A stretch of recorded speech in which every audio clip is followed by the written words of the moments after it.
Hingga akhirnya, J-Hope mengambil jalan tengah dengan memutuskan untuk tidur di ruang tamu beralaskan sleeping bag. Setelah berdebat soal kamar, kini mereka berdebat kembali soal posisi tidur.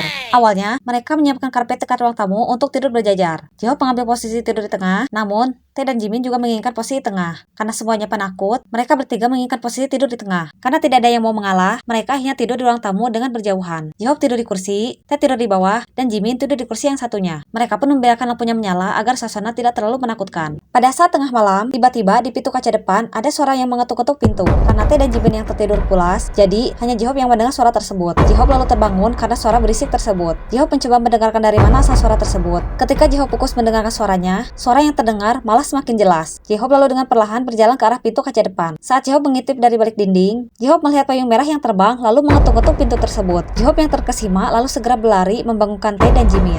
J-Hope menarik selimut mereka lalu menyuruhnya untuk pindah tidur di kamar. Jimin nanti yang tengah mengantuk tidak menghiraukan perkataan J-Hope dan lanjut kembali tidur. J-Hope yang kesal lalu dengan terpaksa dia tidur di dekat Tae dengan menyelimuti seluruh badannya. Tae yang merasa kedinginan karena selimutnya diambil oleh J-Hope lalu terbangun. Pada saat Tae mencari selimutnya, ternyata ada di lantai dipakai oleh J-Hope. Tae yang melihat itu lantas menarik selimutnya. Namun karena terhalang oleh badan J-Hope yang berat, selimutnya jadi sulit untuk ditarik. Hingga akhirnya dia diam sejenak. Jimin yang merasa kedinginan pun lalu terbangun. Dia mencari selimutnya namun tidak ada. Lalu dia menengok ke arah Tae. Melihat Tae yang sedang duduk, Jimin lalu menghampirinya. Pada saat Jimin menghampiri Tae, Jimin melihat J-Hope yang tertidur di lantai dengan beralaskan selimutnya. Melihat itu, Jimin lalu bilang, "Kenapa selimutku ada di situ?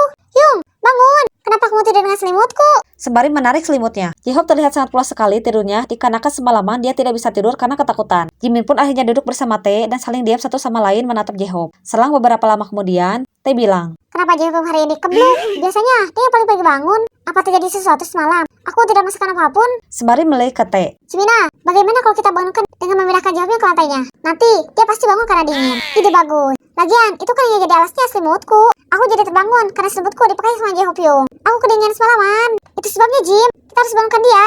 Aku masih ingin tidur." Lalu, Tae dan Jimin berdiri dan bersiap memindahkan J-Hope. Tae mengangkat badannya dan Jimin mengangkat kakinya. J-Hope lalu berhasil dipindahkan ke lantai tanpa beralaskan apapun. Setelah itu, Tae dan Jimin mengambil selimutnya dan pergi ke kamarnya masing-masing untuk melanjutkan tidur. J-Hope lalu ditinggalkan begitu saja. Selang beberapa lama kemudian, J-Hope terbangun karena kedinginan. Pada saat terbangun, J-Hope kebingungan. Dia melihat sekeliling dan melihat posisi dirinya yang tertidur di lantai. J-Hope lalu bergumam, "Kenapa aku tidur di sini?" sembari menggaruk punggungnya. J-Hope lalu bangun dan mencari Tae dan Jimin. Dirasa mereka berdua tidak ada, J-Hope lalu ke kamar mereka. Melihat mereka ada di kamarnya masing-masing, J-Hope lalu kembali ke kamarnya. Pada saat J-Hope berbaring di kasurnya, tiba-tiba J-Hope teringat dengan kejadian tadi malam. Sontak, J-Hope lalu beralih ke ruang kamar membangunkan Tae dan Jimin. Mereka lalu disuruh berkumpul di ruang makan. Jimin dan Tae yang masih mengantuk lantas duduk terdiam dengan membawa selimut di tubuh mereka. J-Hope lalu mulai mengobrol serius.